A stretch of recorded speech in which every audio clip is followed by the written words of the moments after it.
was. I take it that was the response you wanted tonight, and also if you could just give us your thoughts on that pretty amazing goal. Yeah, I mean, we needed 3 points, and how we got them, it wouldn't really matter tonight. This week was definitely a back to basics to try and push a clean sheet. And the most important thing was collectively they managed the game. And that was something we'd seen against Charlotte. We didn't manage the game well enough when we got ahead. And we knew at home we'd always have the crowd behind us, so that energy would always be there. And then, you know, you've got to tip your hat to Jaquil Marshall-Rutty. I mean, he's had a big impact coming off the bench. And again, he's having a good season. He's making big chances for players, and you know, Prince Owusu doing what he's been doing on a bit of a hot streak. So proud of the effort tonight, proud of the way they managed the game, and just made sure that we were hard to beat. That was a big starting point. But yeah, just happy to get 3 points, Neil. John, what did you make of Sean's performance as well? I mean, he did well tonight. I thought he made 2 good stops, and you know, that's the quality that Sean has. He has that ability when he's right at the top of his game. He can make the big saves in the big moments, and you know you're going to rely on your keeper in this league. You know, when you're playing against DP front lines, you know that the keeper's going to have to deliver for you, and I thought he did well tonight. John, Sean wasn't the only one to make some big saves tonight. I thought Nixon, that double block there towards the end, Sigurd got in front of one. You mentioned the clean sheet there. Was that very much like job number 1 today? Absolutely. It was that mentality of being back at home and creating that fortress. It was 3 points or bust today. You know, we had to come out with 3 points. It was critical to just turn that wheel towards a positive trajectory in the league and get closer to that top 4. And I think that's what we've said over these next 3 games at home. We have to take the full points out. It's critical. 1 point won't be enough if we want to stay right in the fight. For when we're able to bring the likes of Lorenzo and Richie back into the lineup, Shane O'Neill, obviously Coelho as well, when those guys, and you strengthen the squad, you know, we want to be as close to that top 4 as we can. Prince has put his hand up 2 weeks in a row now. Has he? Is the job his now? Oh, for sure. I mean, he's shown a level of leadership across the last 3-4 weeks. He's had to deal with the disappointment of not starting, and he's had to also manage, you know, a group that's been struggling.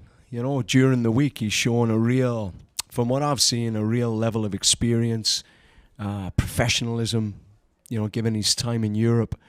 I think he's been one of the standout people in the locker room over the last few weeks.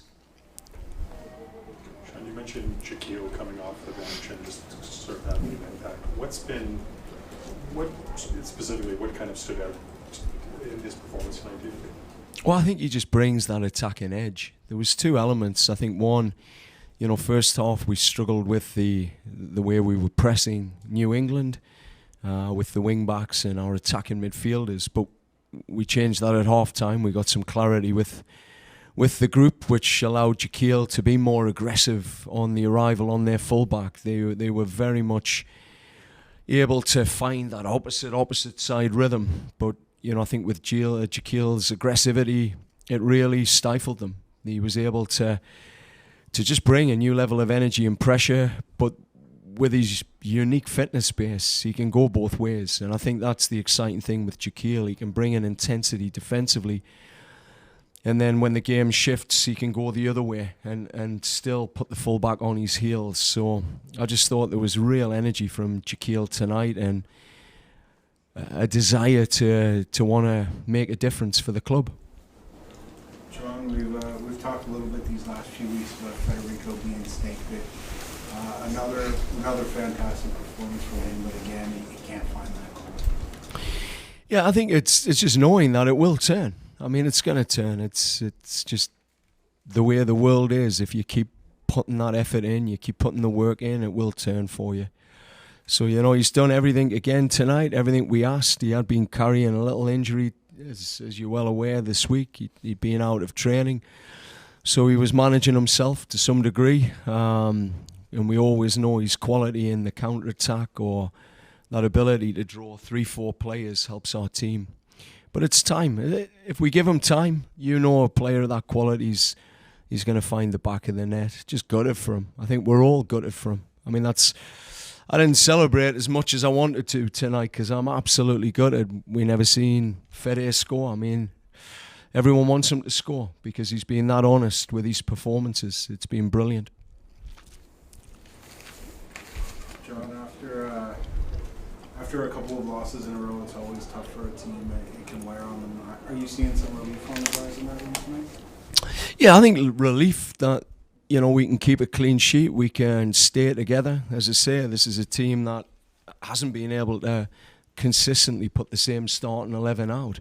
There's always something that seems to change it. So, tonight, seeing Nixon, Raul, Sigurd for the first time since a pre-season game in the back three, I was really proud of what they were able to put in, and I think you see that solidarity and the relief will come through without a doubt. But there's an element of frustration as well. We want to play better than that. I don't think we can hide from that fact that, it wasn't the first half, certainly wasn't a performance to be remembered from TFC. So, and they came in here with a week's preparation. Their coach was clear that this was the turning point. Their players had all agreed that this was their game. They were going to come up and beat Toronto.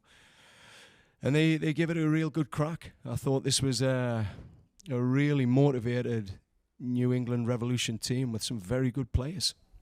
John, it's a short turnaround with the game on Wednesday. What do the next 2 to 3 days look like? And how different is the starting 11 on Wednesday going to look compared to what we saw tonight? Yeah, I think with anything, you can't take your eye off this type of opponent. I mean, for this opponent, we know the occasion's going to raise their motivation up maybe 10 levels. For players at TFC, it may be 1 or 2 levels, and you always have to try and bridge that gap. Some of that's selection and freshness, and then some of that is, the mentality and the discipline in the next 2 days preparation. We'll be going into this. I'll be back in the office, 10, 11 o'clock tomorrow morning with my full staff to turn around the tactical blueprint, and the players will be back in Monday to start the walkthroughs. They'll sense that this is a very important game for our club and one that we won't be taking lightly. But there are some players that are aware that this will be their moment as well. Some players we haven't seen yet. John, have you wrapped your head around the fact you're going against a team Wednesday whose ownership includes Atiba and Daniil? I know, as long as they don't play. I was wondering if Atiba and Daniil and Janine Becky, etc. I think Julian's in there as well. Can you imagine that? Wow. No, I mean, I'm proud of what those players have done. I mean, they're real. These people have been trying to leave a legacy for this country. A lot of what they were doing behind the scenes at Canada Soccer, no one will ever know because that'll never be spoken about publicly. But they were always pushing to do the right things and leave a legacy. So to see them owning a club, I mean, I just wish it wasn't us that were playing. I would like to see them play someone else and push on. But yeah, proud of what they've committed to Canadian football. John, sorry, it's been a while. The 60th minute, which is the pivotal time of the game, you had a couple of substitutions. What was the thinking at that time? It was 0-0. Yeah, a couple of things. Raul Petretta only had a certain amount of minutes in him, so there was a volume reality for Raul in terms of making sure that we didn't put him in that danger zone. So that was one. And the second was to get Jaquil into the game. I mean, I'd had a conversation with Jaquil, prior to the game that it's going to be a busy schedule coming up. And the impact off the bench is going to be really important for him. He's going to take a moment, and he can take a moment to really light the game up. We knew that they had a left back that hadn't played much minutes. And we knew that when you're playing in those last 30 minutes, when you haven't played many minutes for a team, you're vulnerable. So to bring Jaquil in at that moment was key. So some of it was game management, and others was player management. Just back on the topic of Fede and injuries and rotation, and by my count now, I think with Kevin Long's suspension, I think Fede is the only player who's been able to start all 9 games so far this season. While you talk about the next man up mentality and the guys who have come in have done well, I mean, you must be pretty desperate for some level of consistency that you haven't been able to have so far with your starting 11. Yeah, I mean, every coach wants consistency. They want that cohesion. And it just hasn't been for us. So it can't be an excuse. At the end of the day, I think we know we'll get our luck at another time in the season when other teams may not get that luck. So we just accept, absorb. We took a bit of a beating for a couple of weeks, and the players responded. As Neil said, there was a response there tonight. We actually seen that response, regardless of whether we've had to change players. And down to Federico, I mean, he's just being a warrior. That's every minute of every game he's played, and you see his desire to want to press, his desire to try and score. He's just been an absolute rock for this team, and I can't speak enough about his character.